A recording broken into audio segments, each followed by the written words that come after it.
Бисмилла кыздар, менин каналыма кош келипсиздер. Бүгүн сиздер менен казактын улуттук тагамы кызыл иримчиктин жасалуу жолу менен бөлүсөмүн. Ол үчүн жол үстүгө айранды салып, осулай аралаштырып алабыз ошол менен.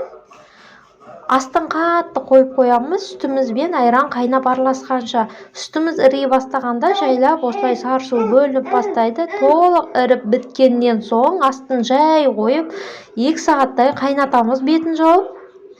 2 саат кайнаган соң иримчигибиздин жайлап түсү осулай өзгөрүп баштайт. Одан соң кантты салып шамалы түбүн көрүңүздөр, жабышып калмабы кажет.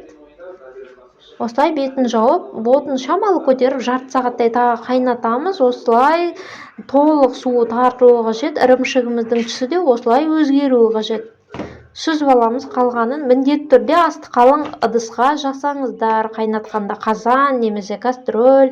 Одан соң осундай марлы немесе шаршыга салып, артык сууларын шамалы сыгып жиберемиз. Міне осулай сыгып алуубуз кажет. Одан соң түйүндөп байлап,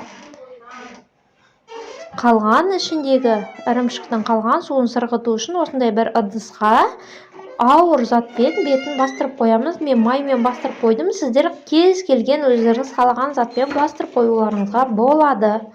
Осулай 2 сааттай бастырылган соң биздин иримчигибиздин баасы биригип, катты әп-әдемі иримчик болот.